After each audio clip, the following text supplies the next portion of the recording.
Welcome everybody, Illuvium Game Sub Council Town Hall. I have this recording, so we'll get this recorded and posted after the town hall ends. But a couple things to go over today. They're going to be going over their new IIP that they obviously just posted. I don't even know if it's an IIP yet, but they posted in the ideas and feedback channel about the Ascendant rule structure and probably a couple other things. But yeah, I'll go ahead and give the floor to Patate. You want to start off? Yeah, sure. I Okay. don't know if Ben, you'd prefer to Or go Ben, over the who? proposal after, since originally it was coming from inside the team. But I I can think do you it. put a lot of effort into it, mate. You can start, and I'll jump in if you need me. All right, sounds good. Well, so far we posted that 16 hours ago. I think we already have the 25 votes, so I think it's going pretty well for community sentiment.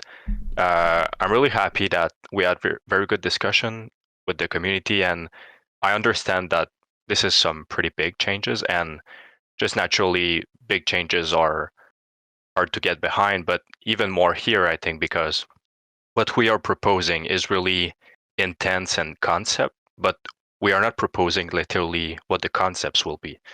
And the reason for that is that it's actually impossible to really say what they're going to be exactly without proper game testing. But I think people had a lot of questions and concern, but they were really open, and I think we had some good discussion, and people really understood that we were proposing the intent here. And I think this was very successful discussion. We'll go after we go over the proposal and talk a bit more about this. We'll go over our FAQ and also be open to any questions, and we'll also raise concerns that came up during the discussion since we posted yesterday. So I think it's better if I share my screen. I can do that here. You should be able to. Yep, there you go. Yep. Okay. So here's the proposal. I'll be going through it quite slowly and also raising concerns along the way and maybe explaining. And others in the sub-council, feel free to also jump in and add your 2 cents as needed. So overall, this thing was really to enhance onboarding, enhance early experience in the arena, and really overall quality of life experience. And it's better for the early learning phase, we think. It helps to keep the game fresh, incentivize people to explore new Illuvials and team, and therefore to span. And this is really the number 2 and 3 concepts that we'll see later. This proposal will introduce a new rule structure for Ascendant Arena. It removes the rule that makes stages 1 Illuvial count for higher stage. So how it was you catch a ram fee or you buy a ram fee, and you can build in your deck like a ram fighter, ram fire. And this is the rule that's getting removed, right? So right now you'll need to, if you have a ram fee, you just simply have a ram fee.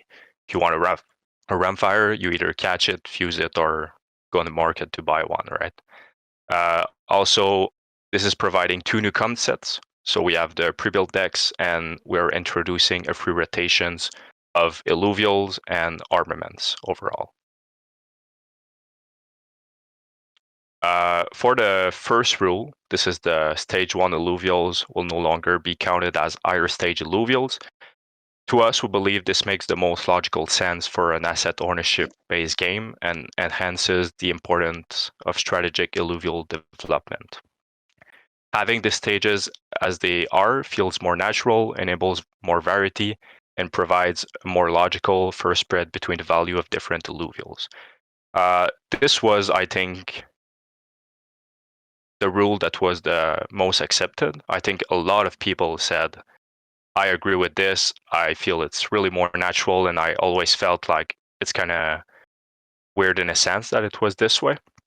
The concern that came up with this that I noticed is the value, right? Because now we're thinking, oh, if I can't get Ramfire, if I only have Ramfy, Ramfire is going to cost a fortune. And while this changes the spread between like the stage 1, 2, and 3 within a line, we believe overall the cost of deck and of Illuvials, well, first it's going to be free market, so it's hard to predict entirely. But the price of the assets in the Illuvials will mainly depend on the core aspects, such as the fuel, how much fuel you need for your run, the spawn rates, and everything. And this is yet to be finalized and decided, but this is going to come from the strategy subcouncil.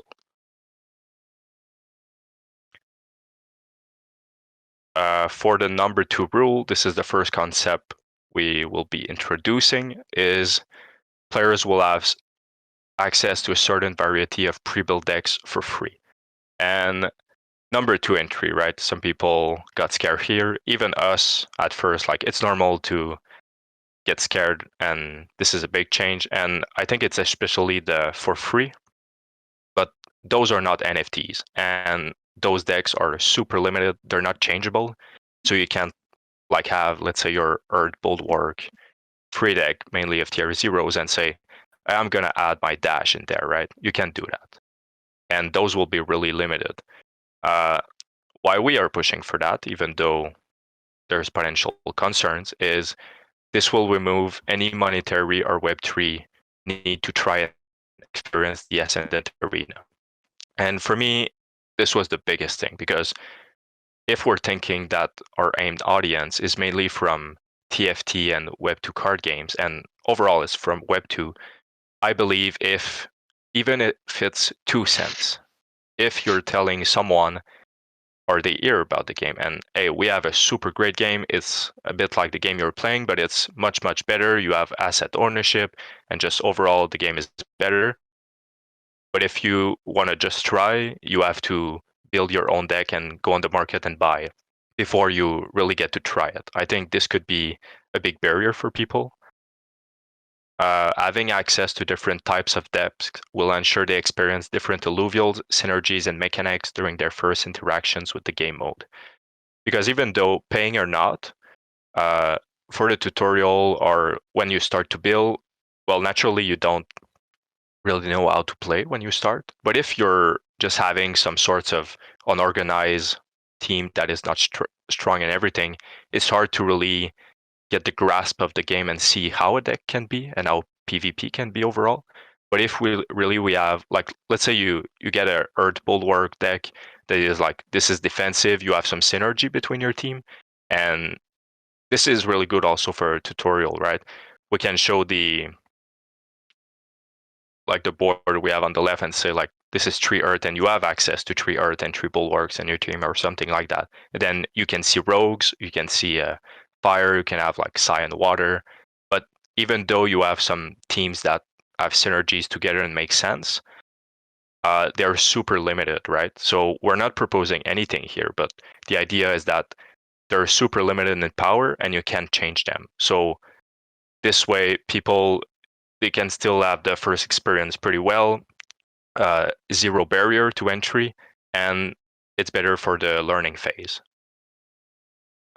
So those pre-built decks will be useful part of the tutorial and early phase, right? Already said that. So that's it for the pre-built deck. And we really see those as people will keep them, but it's really like you join and you can start with that if you don't want to buy something first or anything. But you'll be really fast incentivized to go build your own deck, because that's all the fun of PvP, right? It's to build your own deck, whether you buy it on the market or you go in the overworld. And this was a big thing also, is it came up that people, well, for some, and even for me, right, in a sense, Illuvium, you have the demographic that is like, you see all the link between all the games, and you're like, to play arena, I need to go catch my Illuvials, and I love that. And to go catch my Illuvials in the overworld, I can even have my land, I can like form my fuel and everything. This is just amazing. So Illuvium is super great for a certain type of demographic that like that. But in my opinion, a lot of people, they will either come for the arena, for the overworld, or for the city builder kind of game. And the goal is they're not close to that, right? Someone might come from TFT and is just lured because of the arena, but then when he plays and he sees the other games and the interaction, then he can get hooked in the whole thing and interoperability. So I think this is great for all type of demographic, and having zero entry for someone that only wants to play arena, I think is super beneficial overall. Then our third concept and last one is the rotation of Illuvials, ranger equipment, and augments. And pretty much same concerns as 2 and 3, right? Even us at first when we had questions and everything, those pretty much comes together. They have the same concern. And for this one, the difference is this is for everyone, right? And the idea is that if those rotations are fast, and we're not proposing anything, right? Just the intent and the concept. But at least for me, the idea when I'm thinking about this for now is this would be a weekly rotation. And this week, you get some Illuvials, augments, and weapon that maybe you can try for free. But those are not NFTs, and they're going to go fast away next week. So this ensures there is no like meta, and you don't necessarily like, oh, everyone is just playing the Axon that we have, and everyone sell their Axon because now we have Axon for free if you want. But if it's already going back the next week and you don't know what's coming next week, I don't think it will affect market a lot. What's good in this is, while this approach is prevalent in many games and facilitate players in experiencing new Illuvials before purchasing, it also reduces the overall cost of a deck potentially, right? Because you can still build your own deck, but this is like you can have, if you don't have the money or at first you're limited or you don't want to commit that much, you can have your couple Illuvials that you like and you complete with the free rotations. And it really helps to keep the game fresh, I think. So the idea is like, I have my own decks and maybe like I'd like to try Axodon in my deck, but I don't really want to go buy one just to try it. But maybe if it's in the rotation, now I'm going to try it, or I'm going to try an Illuvials I never thought I would maybe play. Or I see a couple opponents that are playing Axodon this week and, oh my God, this guy is wrecking me. This guy is so cool. I'm going to go buy one, right? So this is the idea behind this. And if this would be also pretty much limited, because this is also a concern. If this is too powerful, people will just not be incentivized to buy their own deck. So if it's limited enough and the rotation goes quite fast, I think we can alleviate the concerns quite enough, and that the overall positive is really great for this. So those are the rule change we're suggesting, and let's go over the rationale. This rule structure revision provides a fair ground for all players, ensuring that gameplay skill and strategic planning are more vital than the player's wallet size. It greatly facilitates the onboarding aspect and fosters a healthy, competitive environment. Overall, this proposal aims to better the experience of both new and current players by reducing the entry barrier and keeping the game fresh. It will help attract new players and retain them, ultimately benefiting Illuvium as a whole. And this was just little things to go over for the least confusion possible. So that's pretty much it for the IIP itself. Did you guys want to add something? Was there anything that came up? If I could do just a quick summation then. So obviously the team has approached the council regarding this. It's a big change and it's something that we talked about for a long time as to how to go about this internally. And obviously we've talked to the community for years at this point about our process, and then this is going to change this. So we wanted to make sure the community was involved as much as possible and to get the council's blessing on this. So just from a very, very, very simple perspective, the stage, just to sort of sum up what Potato is saying in the most condensed manner I can possibly can, is basically on the economy side, our modeling and our sims were saying that this 3-to-1 upgrading and being able to use a ramp fee as a ram fire or something wasn't good for our economy. It also wasn't really very good for our player base, particularly the more serious players, as it reduced the grinding to such a degree, with Ascendant mode being the heart of the game and the game mode that you're meant to spend thousands of hours playing, chasing mastery. Having this be sort of one and done, have it very trivial, doesn't really work from that perspective. So with that, there comes challenges of we need to make sure that the game is good for onboarding. And onboarding is a key critical thing for any game, but particularly for us, since we're in a Web3 space, but we're approaching at it from a Web2 fundamental perspectives on gameplay and to some extent economy as well. We need to make sure that the game is easy to get into, can sink its claws in, can make you want to play it. And we have an uphill battle persuading Web2 people that Web3 is legitimate. There's too many shit projects out there, there's too many scams, there's too much nonsense out there that people are automatically hostile. So we have to be generous and we have to make a good game to get over that threshold. So that's where the other parts of this come forward. A free rotation is a fantastic tool for existing players who aren't at I own everything yet, who are sort of in the middle stages, and also for early game stage, for sort of early to mid stage players who maybe haven't got a complete deck but still wants to play the auto battle at a decent level. So for a week I can play a Ramfire comp whilst Ramfire exists. Now if I build around him, if I focus on things around that, after that week I'm going to have to pivot my deck, which will generate sales and trading and so on. So it's really good for the economy in that sense, but it just helps out different players at different points of our game. And the main thing of the free decks, which is actually the Council's edition rather than the team, and I'm entirely on board with it, was the idea that hang on, that doesn't solve people who are completely beginner brand new, as in hour one of Illuvium. If you're a auto battle person, you don't get to try the PvP side. So a free deck there isn't intended to be a tool for climbing. We will make sure that we will balance it and adjust it accordingly so that players, when they use it, it's not there to take things out of the economy. If we do it right, the idea being that this actually will help the economy because we're giving people a good first impression, they'll stick about with us, they'll be willing to buy things down the line, and it's not intended to any way, shape or form be a replacement for ownership. This is a tool which is, hey, you've heard about Illuvium, you've got an hour to spend, let us show you the best gameplay that we have in Illuvium, which for us will be the Ascendant mode for a lot of players. So it's intended to be a very friendly onboarding tool that we can use to also do really solid and meaningful tutorials as well. That's it from me. Thanks. Perfect. Thank you, Ben.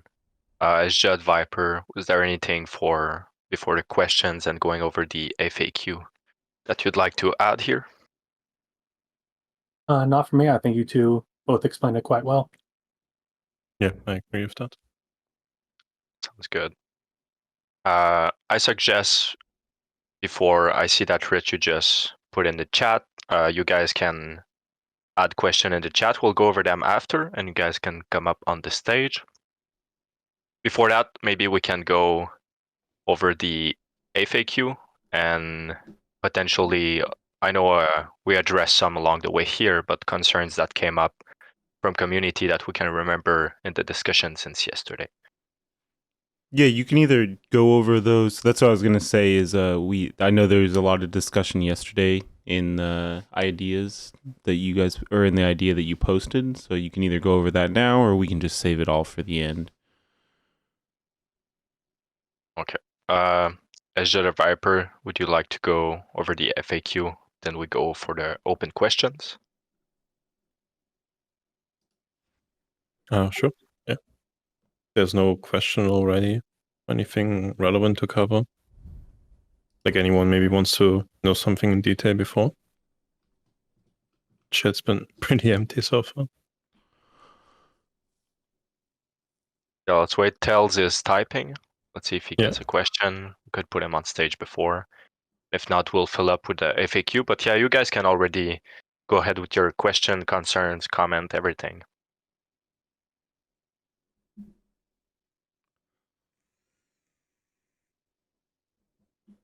Yeah. Let's just move on to the FAQ, and then we'll keep track of the questions, and then we'll go ahead and bring anybody up, or I'll read off the questions that they have at the end. That's good. Yeah. Should I start, or do you want? Yeah, and I posted the FAQ in the chat, so you guys can follow along as well. I mean, I could go over the first couple here. The first question is, what will the pre-built decks and free rotation look like?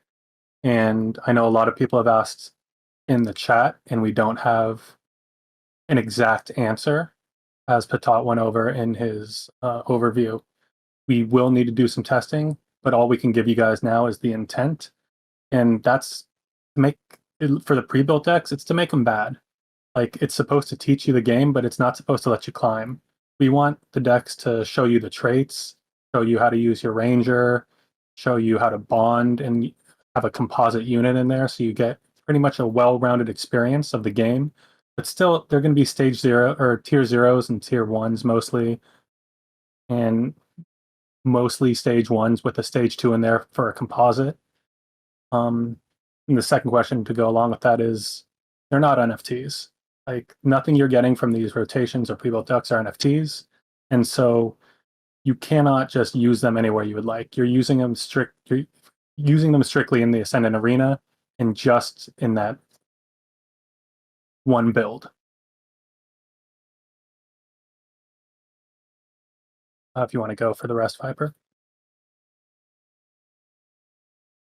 Yeah. So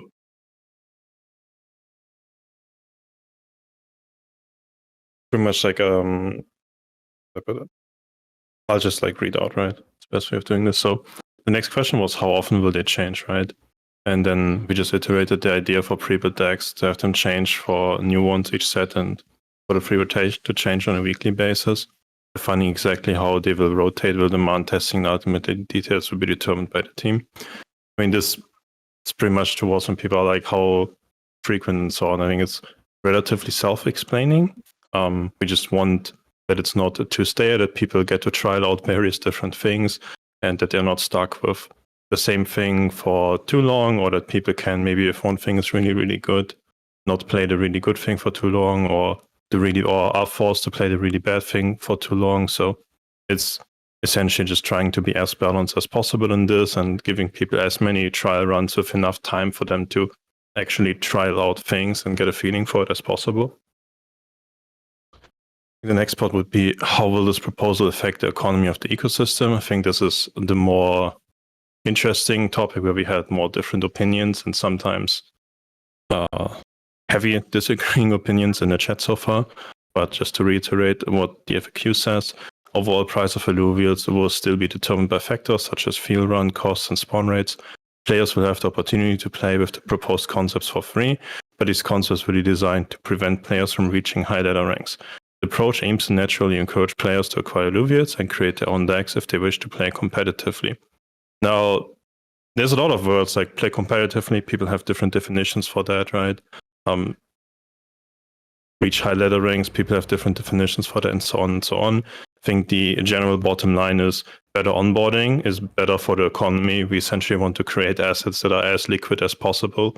We want to make it very easy for people to buy and sell things, like always have enough supply and demand on the marketplace, and make everything look very seamless and easy for everybody to partake in the ecosystem. So we generally expect this to have a positive effect on the economy. And then does this apply to Leviathan mode as well? No. I mean, none of these changes essentially apply to Leviathan. Leviathan is still what it used to be, the whale game mode, where these stats are not normalized, which is the main difference, so that you can, I don't know, have like the 1 in 10,000 strongest Ramfire in the world with the highest level and the maxed out stats and everything, and you will have a distinct advantage compared to in Ascendant Arena. Perfect. And also we stated it in the overview, but the two concepts, the pre-built decks and free rotation, everything in there is not an NFT. It's just, you get it for the time you get. You can change it, you can trade it. That's it. And we believe if we limit them enough and take care of how they will be, they can fulfill the intent pretty well while not ruining the economy. We even believe that overall, because of better onboarding, better quality within the game, better experience, keeps the game fresh and helping player retention, we believe it's actually going to have a positive effect on the economy.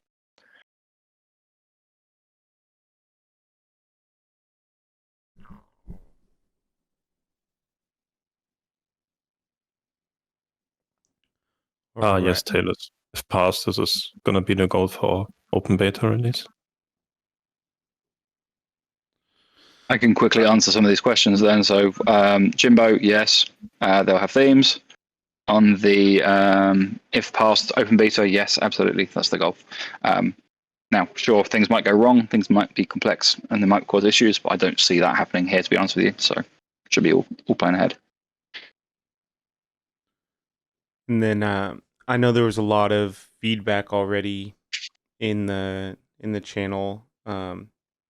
Maybe if you guys could address some of the larger points that I know you guys changed some people's minds about how they felt about it in there. So maybe if you could go over some of those points that you can remember, Patate. Went over. Oh, you already pretty much covered. I remembered in the overview, but maybe I could readdress more precisely because even internally, at first when we heard about this, there was some concern about this, and it's because for some, Illuvium really is the three games working together, right? Yeah, one goes with another, and we don't play one game. But really, the demand side comes from the arena, but even there, all games are interconnected. And I think a concern with this is at first, the first view you get when you read the proposal is, oh, so now not all Illuvials come from Overworld. That's scary. And we already went over why we think we can limit them enough so that it doesn't affect it. And actually, with the positive and the intent we're trying to reach there, we think it's going to be a net positive for the ecosystem. But how I see it is, and as Ben, you stated, right, we already are on a uphill battle being the Web3 game. But let's say because the game is super fun, the graphics, or people start to hear about us. And let's say I'm coming in the game. I want to try the arena mode. It's a little bit like the games I know, and I want to try it. But I don't want necessarily to commit to buying something. Let's say I go try with a pre-built deck, okay? So now what I get is super limited. Let's say there's 3 decks, okay? And I'm not suggesting there's 3 decks necessarily, just, okay, you get a couple decks different, they all have different purposes, mechanics, and type of Illuvials. And I want to try the Fire Rogue, this seems super cool. I play with it, but I see really fast that it's normal, I got it for free, right? It's super limited, the stages and tier are like the lowest you can get. But I get the sense of the game. Then I'm playing against opponents. I want to just go on the ladder, right? Because even if we have an unranked ascendant, for a lot of people, and I'm like that, I just straight go as soon as I can in the ranked mode, just to try, right? Competitive environment. I'm playing to compete, see how I do against others, and I'm going there with my free build decks. My deck is super limited, but I really get a grasp of the game. And if I'm playing against someone on my level that he actually paid even if it's a couple dollar, right? He has his own thing, or he actually is playing the current free rotation and fulfilled it with, let's say, even tier zeros. And he's just not playing my free build deck. Or he has his own little team that like he has one good Illuvial and fulfills with not too expensive, but I see is doing way better than me. And even though I could be better, it's so hard to me to beat him.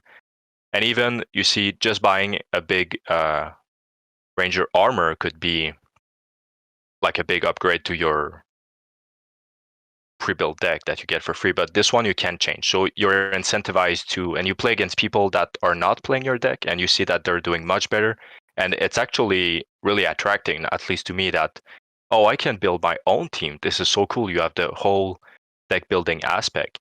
And after that, once I start to buy them and explore them, and the free rotation keeps it fresh, keeps me exploring new Illuvials, new mechanics, armaments. I see other people with new Illuvials, and then I learn maybe afterwards, after all this time already, that, oh, there's some sort of like pack opening, but this is actually an entire game in itself, and this is super cool. There's some deep economics to it. You actually own your assets, and this is where like the whole Illuvium thing kept getting in for someone, even if at first, because we now have no barrier, I could go try the game and get hooked just like this, right?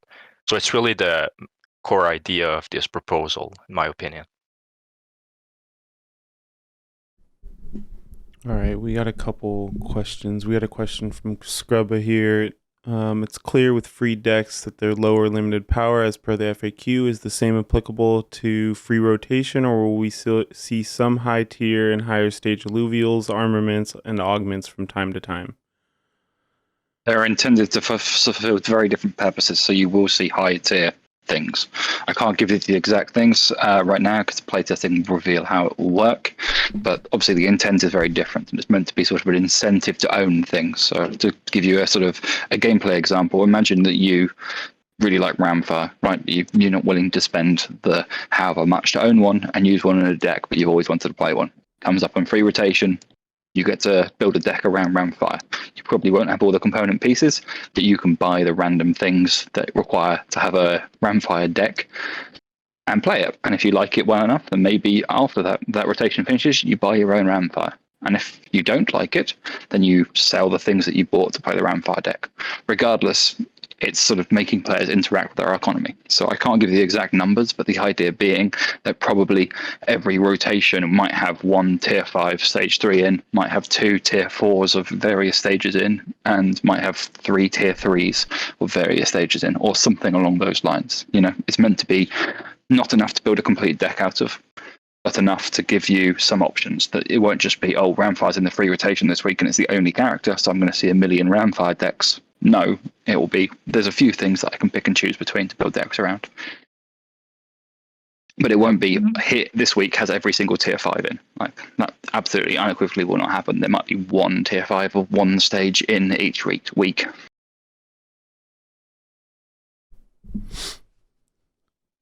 Yep, and being like, even though there can be I stage, I tiers, the amount of them can be a variable that is controlled to be, because this too has to be limited in a sense. And I think a natural limitation is that it doesn't necessarily make sense together, because especially with the synergy rework from the last update, a big part of how strong your deck is actually the synergy of your deck together, because you can't just put only like the better Illuvials you can and perform super well, right? So you still have a big component of the deck building is putting up a team that has a good balance of defense, offense, and works well together with augments and everything.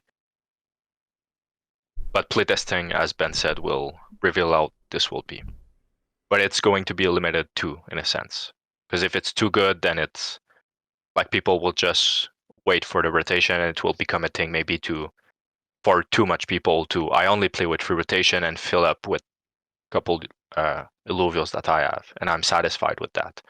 We always want to, a goal of both of those things is actually naturally by playing and exploring the game, you're incentivized to go on your own, build your own deck to, well, just it's fun to build your own deck and your personal team, but also to perform better, you have to do such thing.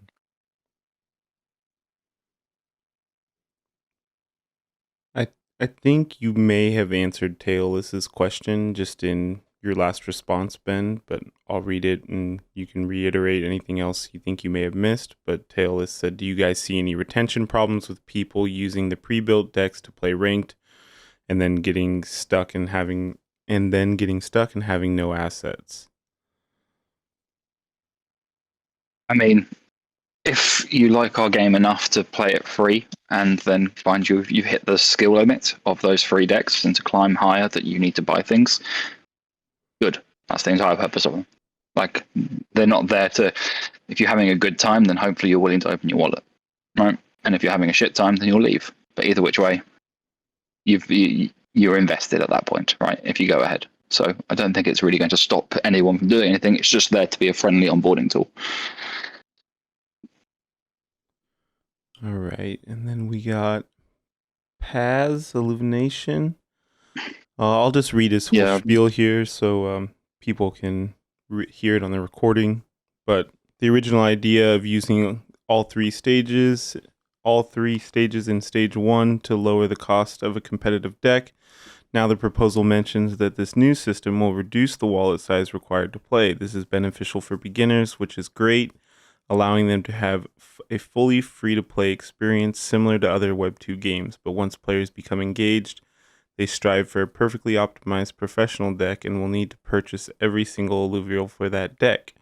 For instance, if the Ram fight costs 1,000 and is used in the top decks, it will be expensive for players in the mid Elo up to the pro level, as everyone desires the best deck. Although the Strategy Council aims to set reasonable prices, won't supply and demand dictate high-end decks to be extremely expensive? I think it's a good question. I think there's some nuance there that we probably should touch on, right? Which is that high tier does not equal high win rate, right? They are more powerful units, but there's a mastery cost to play them. So a strong deck won't necessarily be filled with high tier, high stage things. Right now in PvP testing, one of the strongest decks is a really, really early game fighter comp. That's highest unit is a tier 3 stage 3. That's by far their most expensive unit in that entire deck. So I think there's a contrast there, right? Which is high tier does not equal high, it equals high power, but also equals high cost to play. So the actual power you get on the board is normalized across the mastery points. A tier 5 is not better from a mastery point per power level than a tier 0 or a tier 1 or a tier 3 or anything, right? It tracks linearly. So on the pricing side, based on our sims and our numbers right now, Ramfire won't cost $1,000. It will be less than that. I'm not going to give exact numbers because there's still a lot more work to do on that, but we're not foreseeing a tier 5 stage 3 to cost anywhere near that much on the Illuvial side. But it will increase the cost if you want to have a high-end deck which contains high-tier things in this version of the game than the prior version. This comes with the trade-offs that actually the initial onboarding is cheaper, making a playable deck is cheaper, the experiencing the game is cheaper, but if you want to chase that high end and you want to have every Illuvial and be able to play every comp or every deck or anything, yes, this is a more expensive one, which is where we feel we should be from an economy perspective. If you're into our game, if you're chasing mastery, if you're trying to be the top of a leaderboard, then you should have some skin in the game. You shouldn't be able to do that with very little investment.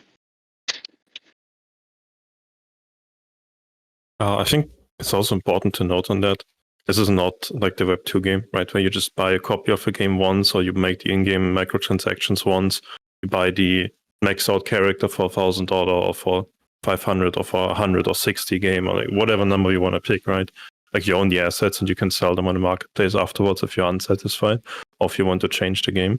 So this is not money that's instantly gone, right? You actually buy an asset that has a value, that maintains some value, maybe goes up slightly, maybe goes down slightly. So you're not just like the money isn't gone, right? It's very different to most of the comparisons people have been making, especially in the chats when talking about prices and money. Really good point.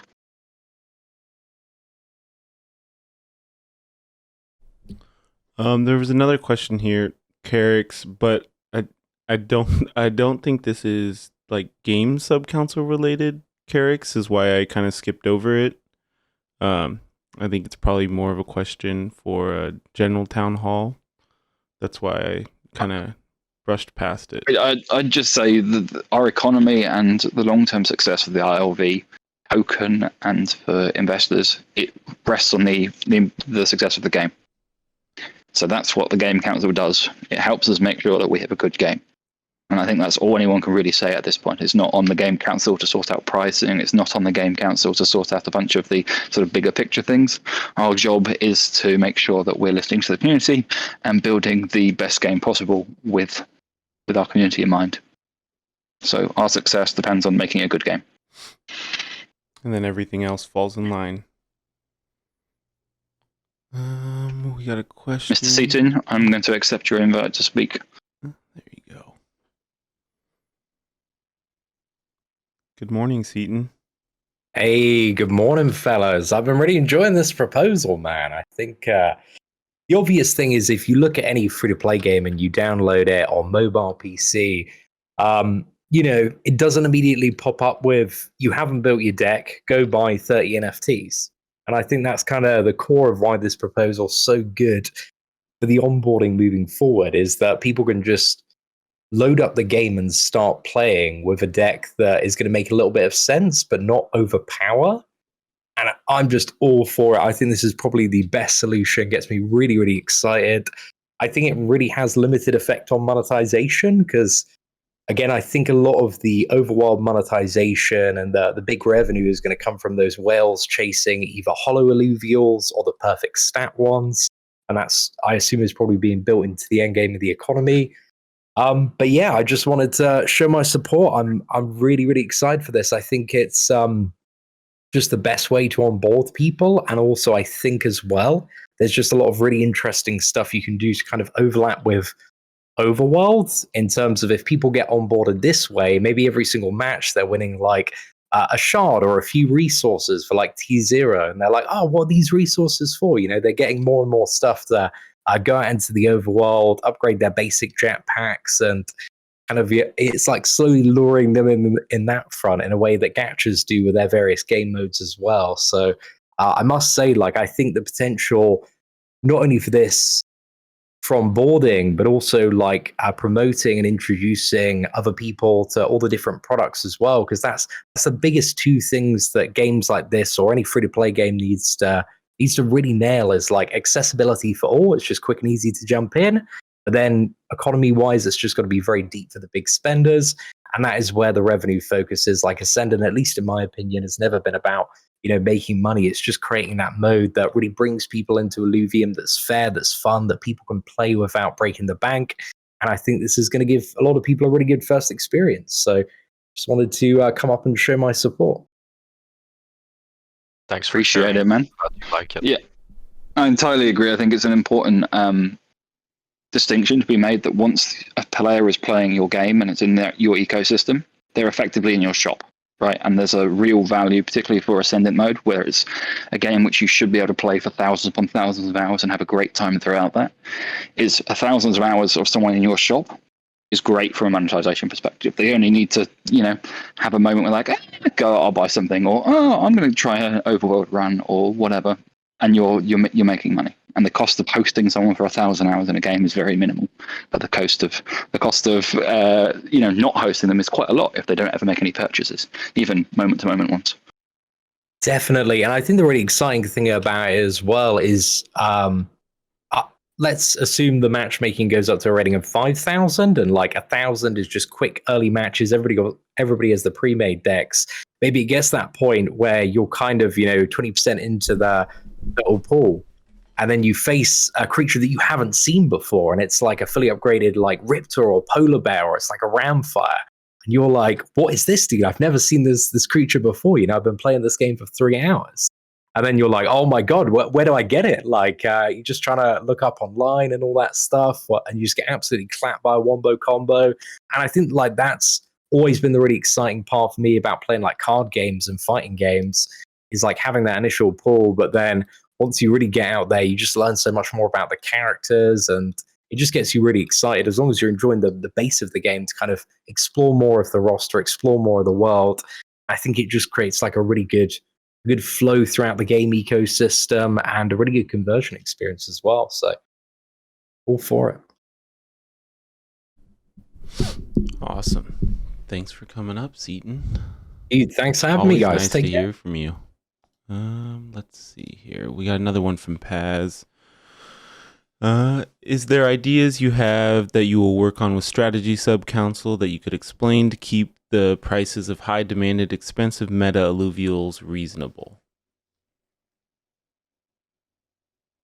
Well, I think a part of if an ITR Illuvial becomes at an unreasonable price and is like super meta, well, one of the natural fix will be if he's in the state, it's because he's too OP, so the next balance might solve that in a sense. And I think Ben said a really good point before that it's, especially the way it works, it's not necessarily biggest and strongest equals the best. You have not only that you have the mastery points that you're limited on to, and that necessarily if you spend a lot, And we can see this as right now, if you're on wave 8 in the arena against the AI and you have a Ramfire in your deck, you know you'll play him later, potentially, if you plan for him. But if you play him on round 8, I think you're really limited most of the time, and it's not necessarily going to be the best. There's also the fact that so much comes from the synergy within the team that, like, it's more about completing your synergies and having just your right balance of offense and defense. And it's not necessarily, I think naturally they're limited quite as much, but also if they become unreasonable and it's because it's too much meta, then I think it will be mostly balance change.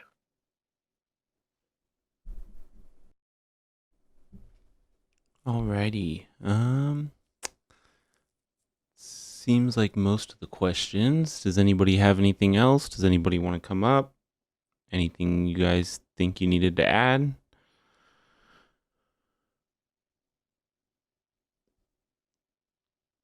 Paz, would you like to come up? Looks like you're typing again. Might be quicker for you to come up. There we go. Good morning, Paz. Good morning. Good morning. Thank you for having me. Yeah, being the keyboard warrior, it's a bit hard on the fingers. Yeah, I just wanted to say thanks for answering the questions. Thanks for the proposal. It's a really good one. Like, it's all about onboarding. We know that, and this is just great for onboarding for new players. About the thing that high rare Illuvials, high tier Illuvials won't be that much of a thing anyway. I guess there's still a very high probability that rare Illuvials will make. Like, you will have to have a lot of the rare high tier Illuvials to really play competitively, even though the low cost Illuvials are still very valuable. Just as a When you sort of point of nuance there, I'm not saying that the high tier Illuvials are useless in any way, shape, or form. All I'm saying is that some decks will likely use them, and there'll be expensive decks which cost, which are really powerful and require 6 tier 5 stage 3 Illuvials. Right, I could entirely foresee that happening, but at the same time, there will be contrast. Right, it won't just be, oh, this one deck is really powerful and everyone must play that to be successful. A huge amount of it is strategy and gameplay. And if we do our job right, and our economy system is set up this way, our balance system is set up this way, is that you will be able to make a deck which is fantastic at high level play, that is absolute contender for the best deck in the world. And it won't necessarily contain tier 5s, tier 4s, expensive, rare Illuvials. They aren't mandatory to be successful. Decks don't require them. One thing that you have to bear in mind, particularly, and it's partially because of the way that survival works, which is how you guys are experiencing the game right now, is that survival gives you an insane amount of mastery points at the top end. So where your challenge and your difficulty comes from is beating wave 30, beating wave 32, those higher tiers, those higher waves, where you have a huge amount of mastery points. And in PvP, the number of mastery points being used is a lot lower. The starting off round is 150 mastery points, and only very, very, very rarely will you get up into round 7 of PvP, where you might see 800 mastery points or 1,000 mastery points, but those will be exceptional outliers to the norm. And if you'll only ever see them if you've got a deck built around getting to that point to win, and the other person fails to stop you. That makes a lot of sense. I guess my approach with my thinking was more like with TFT, where you can still have those low-cost units and you just roll for them and upgrade them and they will still win you around. But in the end, most of the compositions is all about the high-cost units. But I guess in Illuvial, it's with the balancing you explained, it's more about a rock, paper, scissors scenario. And this full tier 5 deck will always be countered by a flooding tier 0 deck, and you can always counter that with balancing and make other things as valuable as the expensive stuff. Exactly. It's why I like to sort of say that we're not. I know we're an auto battler. We're definitely falling under that category of game, but we are sort of an auto battler meets a card game, right? There's a lot of strategy there, which you don't see in TFT. By and large, you can't lose until round 15, even if you lose every single time in TFT, because the health system, right? So the result of that is that you don't really see a 1-cost carry very often. Right, sure, you get hyper roll and so on. There is some nuance to it, but usually the winner is not doing that, which is different for us. Right, we can have a match that ends on round 3. If you get hammered in 3 rounds consecutively, you will be out, and the total board strength will be 400 mastery points or something. You know. Yeah.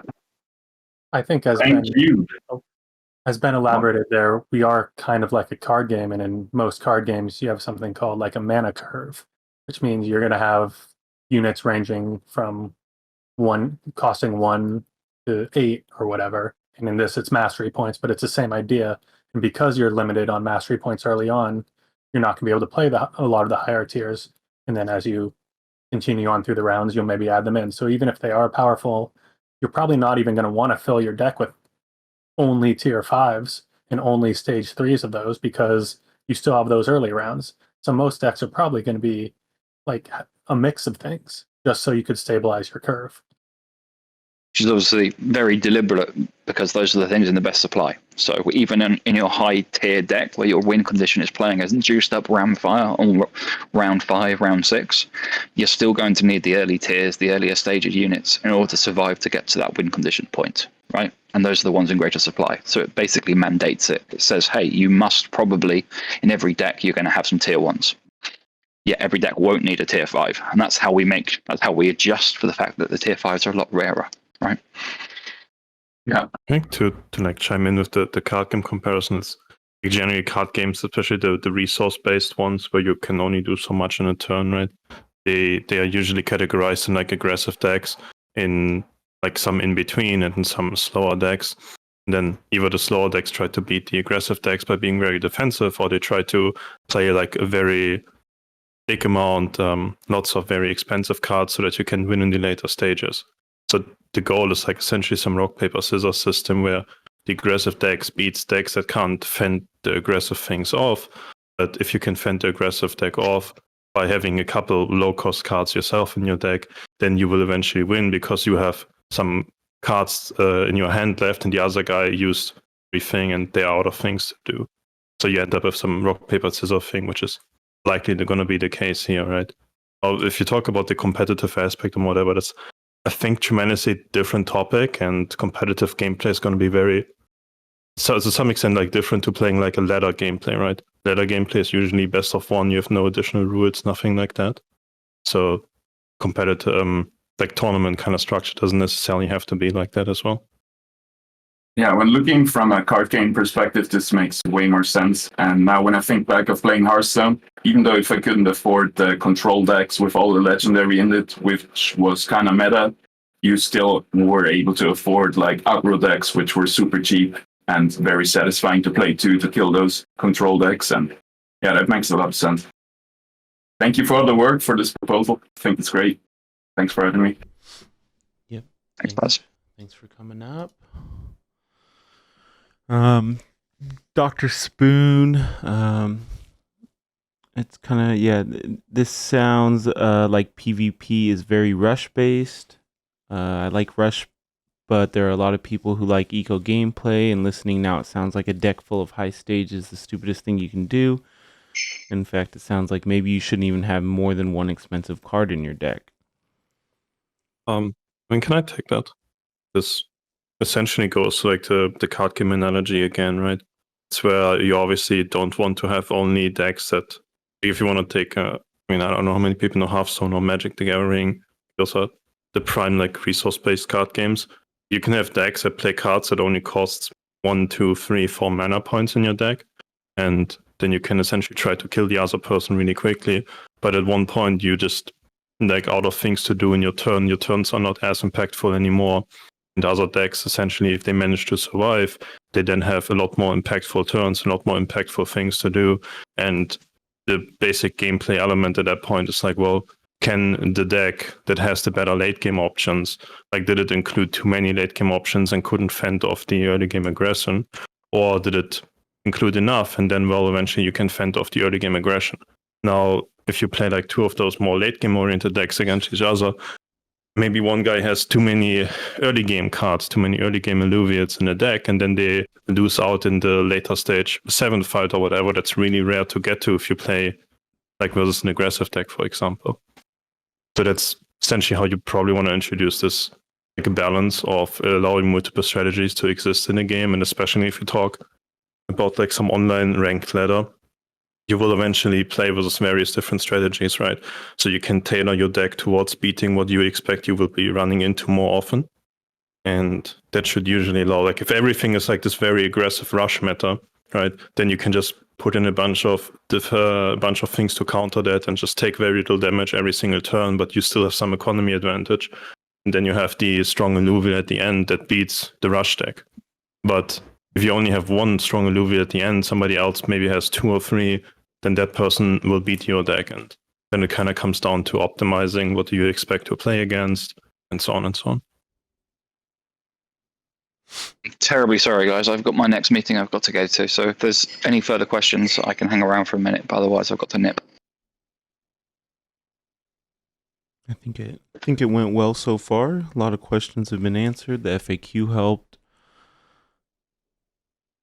If anybody else has anything, feel free to raise your hand. Otherwise, you guys want to give some closing statements on this? I think we're pretty much at about an hour. We can wrap it up if you guys are all ready. Yep, I think went pretty well There's around nothing it. left in the chat, yeah. I mean, Spoon just pointed out like round 3 sounds pretty harsh. If you want to compare to like the Magic or Hearthstone or whatever things, right? Let's say one guy plays a unit on turn 1 and the other guy can never remove that unit attacks for 3 or 4 turns. That unit tends to destroy like 1/3 to half of the life points of a player if it's never addressed, right? That's like this turn 1 the thing is really, really important in most of those games, and being able to address it or not is also really important. So that's why sometimes it can end really quickly, but if you can just like fend that one thing off, you kind of save 1/3 of your life points or something.